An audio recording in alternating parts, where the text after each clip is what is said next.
ప్రేక్షకులందరికీ నమస్కారం అండి. మనం ఈరోజు మధ్య ద్వారాలకు సంబంధించిన గుట్టు రట్టు అనే ఒక కార్యక్రమం, ఒక ఫుల్ ఎపిసోడ్ మనం చేస్తున్నాం. సో ఎంతోమంది మధ్య ద్వారాలకు సంబంధించిన ప్రశ్నలు అనేవి లేవనెత్తుతున్నారు. ఎందుకంటే మొట్టమొదటిసారిగా 2019 నుంచి హరివాస్తులో మాత్రమే మధ్య ద్వారాలు పెట్టాలనేది మొదలైంది. దాని తర్వాత మిగతా ఎంతోమంది దాన్ని అనుసరించి ప్రజలందరికీ అందించే కార్యక్రమం చేస్తున్నారు. సో నిజంగా ఇది చాలా మంచి ఉద్దేశం అని చెప్పొచ్చు. ఎందుకంటే మన పూర్వీకులు పాటించిన విధానం ఏదైతే ఉందో ఓల్డ్ ఈజ్ గోల్డ్ అంటాం.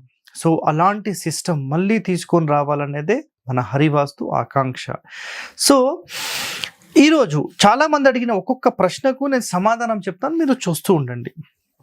మొట్టమొదటిది ఏంటంటే మధ్య ద్వారాలు ఉంటే కుమారుడు మరణిస్తాడు అనడం ఎంతవరకు కరెక్ట్? చాలామంది ఒక దుష్ప్రచారం చేస్తున్నారు సమాజంలో. ఏంటంటే అసలు మధ్య ద్వారం అనేది పెడితే 100% ఆ ఇంటి లోపల కుమారుడు మరణిస్తాడు. ఇది ఒకటోది.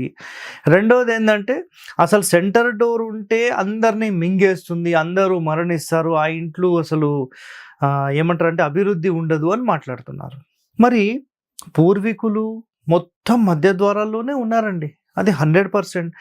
అయితే ఒక మాట నేను అడుగుతాను, మధ్య ద్వారం ఉంటే కుమారుడు మరణిస్తాడు అనేది ఒక శాస్త్రంలో చెప్పబడింది. బట్ ఇక్కడ కండిషన్ ఏం చెప్పారంటే ఒక ఇంటి మొత్తానికి అక్యురేట్ సెంటర్ ఉంటే గనక చాలా శ్రమ పడాల్సి వస్తుంది ఆ ఇంటి లోపల ఉంటే అని చెప్పారు.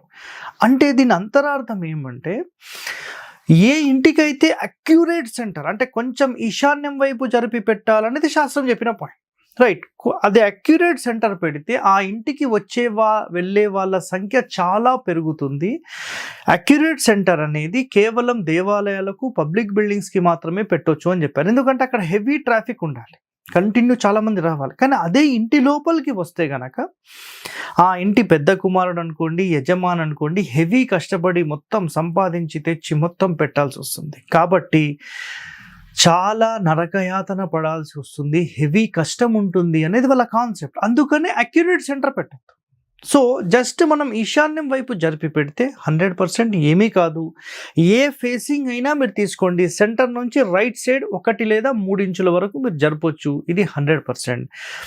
సో మధ్య ద్వారాలు ఉంటే కుమారుడు మరణిస్తాడు, లేదంటే మధ్య ద్వారం అందరినీ మింగేసింది, అది దోషమా అని చెప్పి చాలామంది క్వశ్చన్ వేశారు. సో నేను మీ అందరికీ ఒక ప్రశ్న వేస్తున్నానండి.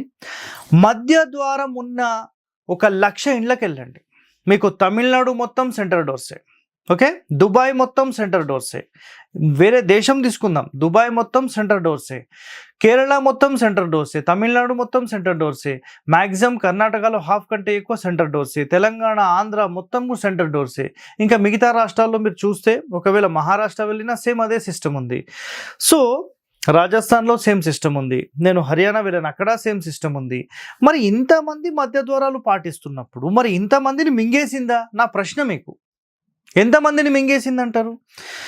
ఏదో ఇంటి లోపల వేరే సమస్యలు ఉండడం, అవి చూడడం చేత కాని వాళ్ళ మనుషులు వాళ్ళ నోటికి వచ్చినట్టు మాట్లాడతారు. అదేంటంటే మధ్య ద్వారమే అందరినీ మింగేసింది అంటే ఆ మధ్య ద్వారం అక్యురేట్ సెంటర్లో ఉందా? ఉంటే దాని పరిష్కారం ఏంటి? జస్ట్ ఒక 2 ఇంచులు జరిపితే అయిపోయింది.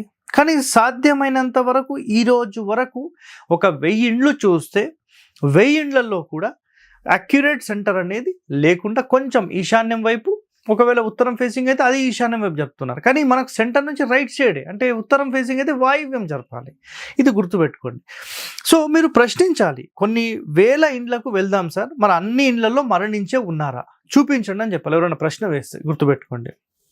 నెక్స్ట్, మధ్య ద్వారం ఉన్న 1000 గృహాలు కొడుకులు అందరూ బ్రతికే ఉన్నారు, రైట్? ఇక్కడ చూడండి, మధ్య ద్వారాల ఇండ్ల ప్రతి కుమారుడు చనిపోయాడంటే మళ్ళీ మధ్య ద్వారం ఉన్న కొన్ని వందల ఇండ్లు నేను చూశాను. ఎక్కడ చూసాను తెలుసా మీ అందరికీ? మీకు పశ్చిమ గోదావరి వెళ్ళండి, తూర్పు గోదావరి వెళ్ళండి, మొత్తం గోదావరి జిల్లాలో మొత్తం అండువా ఇండ్లే, మొత్తం సెంటరే.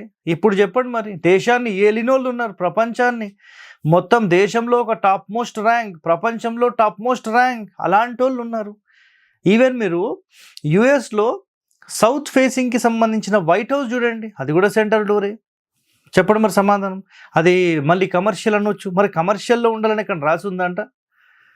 అర్థం చేసుకోండి, ఇక్కడ కమర్షియల్కి అక్యురేట్ సెంటర్, ఇంటికి కొంచెం రైట్ సైడ్, ఇది ఒక్కటి గుర్తుపెట్టేసుకోండి. నెక్స్ట్, మధ్య ద్వారం ఎందుకు ఫెయిల్ అయింది సార్, మరి మీరు ఇన్ని చెప్తున్నారు కదా అని ఒక ప్రశ్న వేశారు. సో మధ్య ద్వారం అనేది ఎందుకు ఫెయిల్ అయిందనే ఒక కారణం తీసుకుంటే, పూర్వం కట్టబడిన ప్రతి ఇల్లు అబ్జర్వ్ చేస్తే మెయిన్ డోర్కి అపోజిట్ ఒక గూడు లాంటిది కనపడింది. సో గాయత్రి వాస్తులో దీనికి సంబంధించిన సమాచారం ఏం చెప్పారంటే, డోర్ ముందు ఖచ్చితంగా డోర్ ఉండాలి, డోర్ లేకపోతే కిటికీ ఉండాలి, కిటికీ లేకపోతే గూడు ఉండాలి అని చెప్పారు. బట్ కొన్ని ఇండ్లల్లో, అంటే ఒక ప్రాపర్గా గణితం లేకుండా కట్టబడిన ఇళ్లల్లో ఒక 5 years ఆర్ 11 yearsలో ఆ ఇల్లు న్యూట్రలైజ్ అయిపోతుంది. అంటే ఎలాంటి ఎనర్జీస్ ఆ ఇంటి లోపల ఉండడం లేదు. మళ్ళీ ఆ ఎనర్జీని మనం జనరేట్ చెయ్యాలి అని భావిస్తే ఏం చేయాలి తెలుసా? లోపల కొలత కానీ బయట కొలత కానీ మనము ఆయాది గణితం చేసి సెట్ చేయాలి. లేదా ఇది ఒకటోది, లేదా మెయిన్ డోర్ ఆపోజిట్ ఇంకో డోర్ పెట్టించాలి, లేదా మెయిన్ డోర్ ఆపోజిట్ కిటికీ పెట్టించండి. ఖచ్చితంగా ఆ ఇంటి లోపల రిజల్ట్ ఉంటుంది. మీరు ఎవరినో పిలిపించి భయభ్రాంతులు గురి కావాల్సిన అవసరం మీకు లేదు. గుర్తుపెట్టుకోండి, మీ అందరి బాగు కోసం చెప్తున్నాను.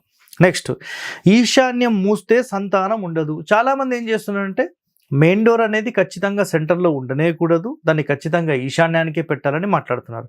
సార్ మరి ఈశాన్యము ఎందుకు పెట్టాలంటే, అసలు ఈశాన్యం మూస్తే, మూత అంటే ఏం లేదండి, మూల గోడ ఉంటుంది కదా, ఈశాన్యం గోడ, ఆ గోడ ఉండి అక్కడ కిటికీలు లేకపోతేనంటే ఈశాన్యం మూతనంట.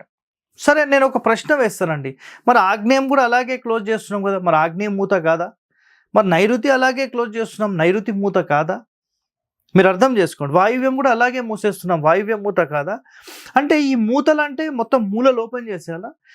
మన ఇంటి లోపల బ్రహ్మస్థానం నుంచి జనరేట్ అయిన వైబ్రేషన్స్ 4 మూలలకు హిట్ అయి, మనకి బ్రహ్మస్థానం యొక్క సెంటర్ పాయింట్ నుంచి జనరేట్ అయినవన్నీ కార్నర్లో హిట్ అయి మళ్ళీ సెంటర్లో నుంచి లోపల తిరగాలి, బయటికి వెళ్ళిపోకూడదు.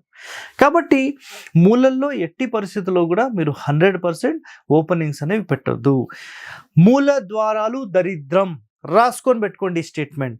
అలాగే ఇంకో మాట కూడా చెప్తాను, మూలల్లో కిటికీలు పెట్టొచ్చా సార్? 100% మూలల్లో కిటికీలు కూడా నాట్ అలౌడ్. అది ఈశాన్యం అనుకోండి, నైరుతి అనుకోండి, ఆగ్నేయం అనుకోండి, వాయువ్యం అనుకోండి, ఏదైనా 100% మూలల్లో ఏది కూడా పెట్టకూడదు. సో ఇది గుర్తుపెట్టుకోండి. సో మధ్య ద్వారాలకు సంబంధించిన గుట్టు రట్టు అనే కార్యక్రమంలో ఇది మనకు మొదటి ఎపిసోడ్. రెండో ఎపిసోడ్ మళ్ళీ మనం చూద్దాం. Stay tune to our channel. Thank you అండి. హిట్ టీవీ యాప్, ఇందులో short news, live news, entertainment shows, movies, digital magazines తో పాటు మీ జిల్లా వార్తలను కూడా ఫ్రీగా చూడొచ్చు. అంతేకాదు, కేజీ నుంచి పీజీ వరకు విద్యార్థులకు స్కాలర్షిప్ కూడా అందిస్తున్నాం. ప్రతి వారం 10 మందికి లక్కీ డ్రా ద్వారా ఒక్కొక్కరికి 10,000 రూపాయలు అందిస్తున్నాం. ఇంకెందుకు ఆలస్యం, వెంటనే హిట్ టీవీ యాప్ ని డౌన్లోడ్ చేసుకుని ఫ్రీగా ఎంటర్టైన్మెంట్ పొందండి. Hit TV app. Hit TV app. Please download hit TV app. Hit TV app ని ఫ్రీగా డౌన్లోడ్ చేసుకొని ఎంజాయ్ చేయండి. మీకు నచ్చిన ఎంటర్టైన్మెంట్ కోసం హిట్ టీవీ యాప్ ని ఫ్రీగా డౌన్లోడ్ చేసుకుని ఎంజాయ్ చేయండి. హిట్ టీవీ యాప్ ని డౌన్లోడ్ చేసుకుని ఆస్వాదించండి, ఆశీర్వదించండి. ఇంతమంది సెలబ్రిటీలు హిట్ టీవీ యాప్ ని డౌన్లోడ్ చేసుకోండి అని చెప్తున్నారంటే ఎంత మంచి యాప్ ఆలోచించండి. అమెరికా అమెరికా అమెరికా అమెరికాలో చదవాలనుకునే వాళ్ళకి విశ్వసనీయమైన పేరు మన శౌర్య కన్సల్టెన్సీ. UK లో 1 year masters. UK లో 1 year masters. 2 years work permit up to 5 years visa. Contact Saurya Consultancy. Contact 89851 89851.